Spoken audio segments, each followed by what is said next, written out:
the Baha'i faith in Tobago, and a no lesser person than the wonderful Willis Burris will be here to present that part of the program. He is from Tobago, but he doesn't live in Tobago. We welcome him from Florida, United States of America.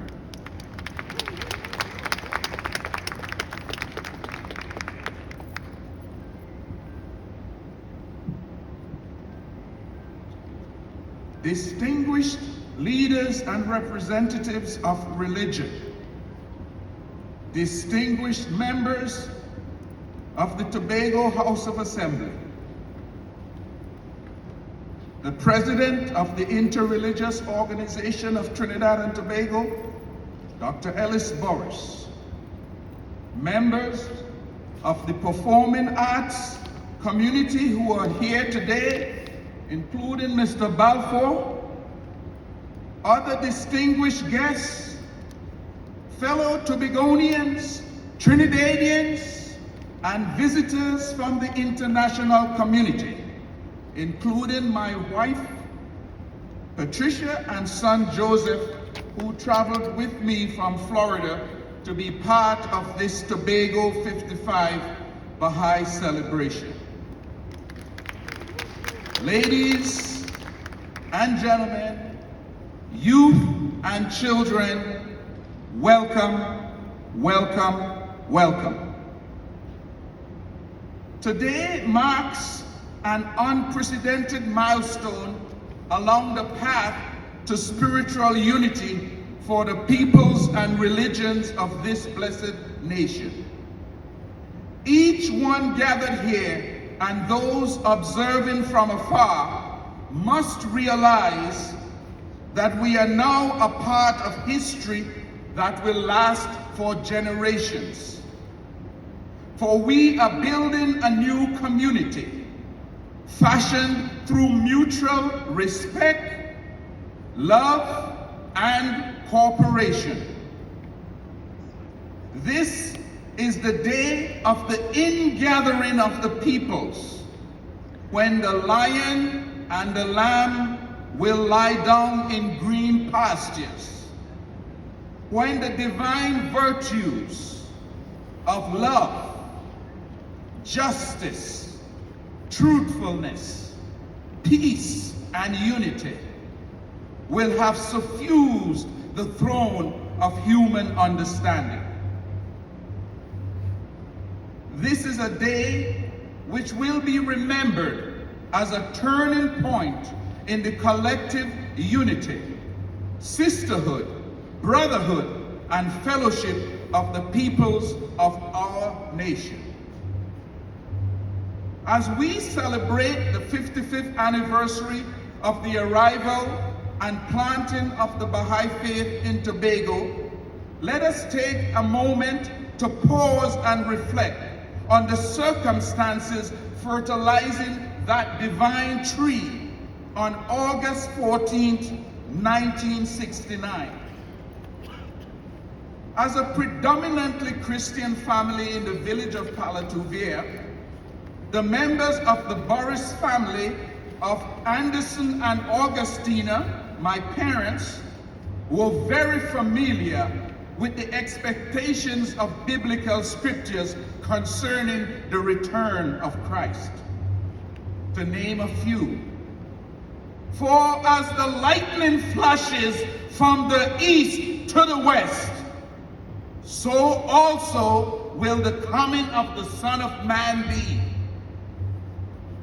Moreover, it says, immediately after the tribulation of those days shall the sun be darkened, and the moon shall not give her light, and the stars shall fall from heaven, and the powers of heaven shall be shaken. And then shall appear the Son of Man in heaven, and then shall all the tribes of the earth mourn. Particularly, the biblical theme which I shall explore in this brief history of the Baha'i faith in Tobago is found in this passage. And I, John, saw the holy city, New Jerusalem, coming down from God out of heaven, prepared as a bride adorned for her husband. Dear friends, to every true story, there is always a backstory. Within our family, 2 Christian denominations coexisted peacefully. My mother and all 10 children were Roman Catholics, while my father was an Anglican. Further details of that history and the ensuing circumstances can be found in my book, The Man I Love and Me. There is a cover of it, a biographical tribute to my late father. In the weeks leading up to August 14, 1969, my brother Willis had secured for himself a water raft consisting of 3 logs of cottonwood about 12 feet long, which were held together with 2 pieces of flat board about 3 to 4 inches in width. One board was nailed to the front of the raft and the other to the back in order to keep the logs together. Having one of those rafts was a real treasure for most village boys, with which to go water surfing, wave surfing in the sea. Our parents were never happy with these activities, but we did them anyway and had a great time riding waves as we went swimming on a warm summer afternoon.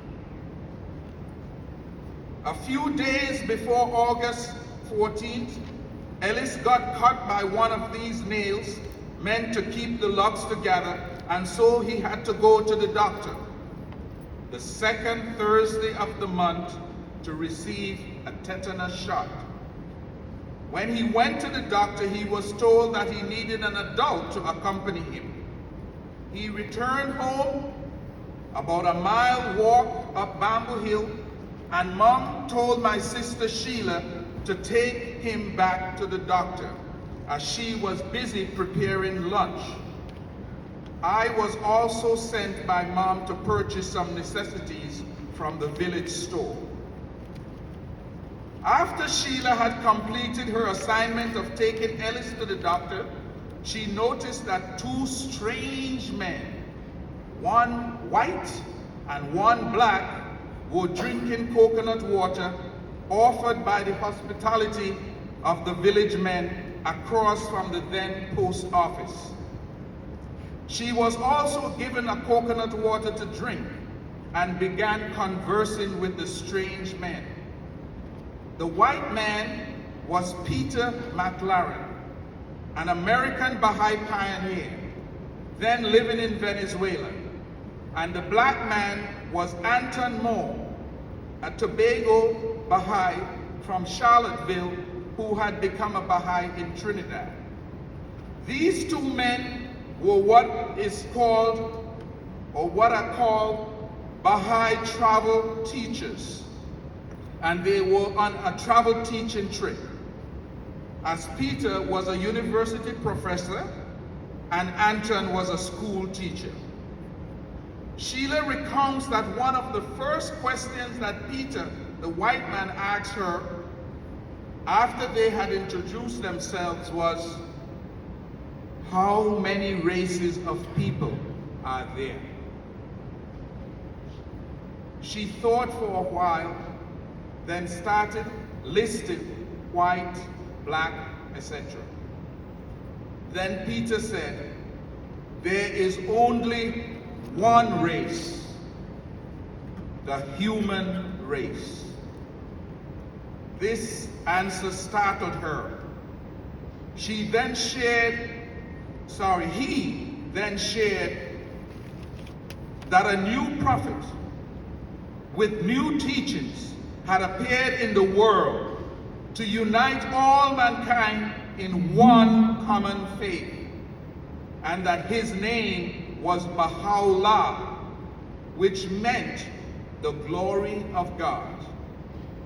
Peter and Anton gathered a group of villagers along with Sheila and myself and took us to the rear of the post office, where they further explained the teachings of the new faith and the suffering which Baha'u'llah endured in Persia to deliver the new message of oneness, the oneness of God, the oneness of religion, and the oneness of mankind to the world. Peter also taught us many songs that day. At 16 years old, Sister Sheila became the first woman, first youth, and first member of the Baha'i, of the Burris family to accept and enroll as a Baha'i in Tobago. That very day, August 14th, 1969. So that is the red letter day for the Baha'i faith in Tobago. Let's celebrate and acknowledge that day. It goes down in history to be remembered. Within 2 years, all 12 members of our family, including our parents, enrolled as Baha'is, and the name Burris is now synonymous with Baha'i throughout Tobago. And I'm about to wrap up. In the coming months and years, a steady stream of visitors and pioneers from Trinidad and from many other countries of the world began coming to Tobago. In those early years, most of the visitors stayed at our home in Palatuvere. Some of the pioneers also settled in Mason Hall, like Donald and Linda Swihart with their daughter Vicky Lenz from the United States. Some settled in Plymouth, like William and Myrna Davis and their son Michael from Canada. Travel teachers from Trinidad included believers like Glorine Richards, and some later settled in Tobago like Helena Frank and Mariana Simmons. The list of visitors went on and on, but Peter always kept coming back and sending others. He even brought his mother on one occasion, and she taught us how to sing in Spanish. Siles Tomas Juntos.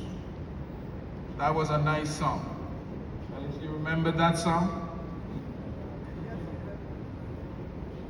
In conclusion, the meaning of the concept of New Jerusalem, which I quoted earlier from the Holy Bible, we later understood was the bringing of a new revelation, a new divine outpouring from the kingdom of God by the manifestation Baha'u'llah, meant to unify all peoples and faiths in fulfillment of that Christ-promised kingdom, where he says, "Thy kingdom come, thy will be done on earth as it is in heaven."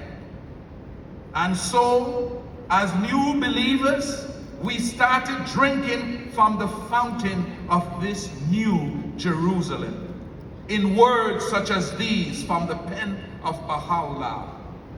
"O son of being, love me that I may love thee. If thou lovest me not, my love can in no wise reach thee. O Son of Man, veiled in my immemorial being and in the ancient eternity of my essence, I knew my love for thee, therefore I created thee. have engraved on thee mine image, and revealed to thee my beauty. Solemnly I conclude this brief review of Tobago's Baha'i history with these words of Baha'u'llah to the only European known to have met him, the renowned Oriental scholar, Professor Edward Granville Brown of Cambridge University.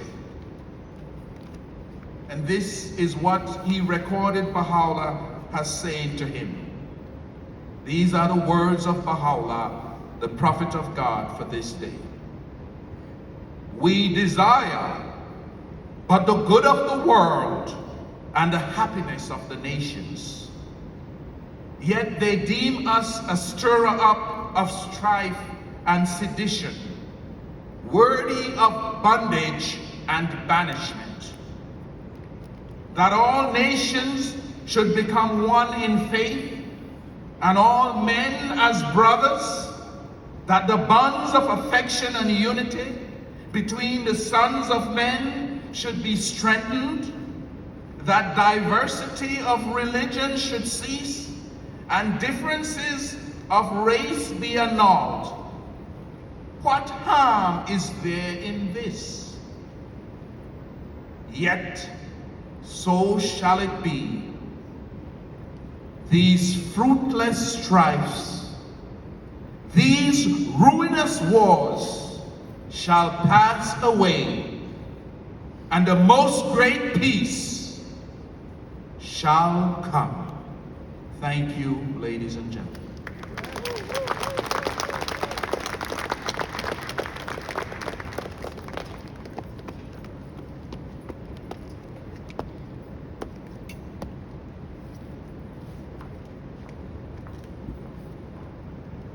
Isn't that wonderful?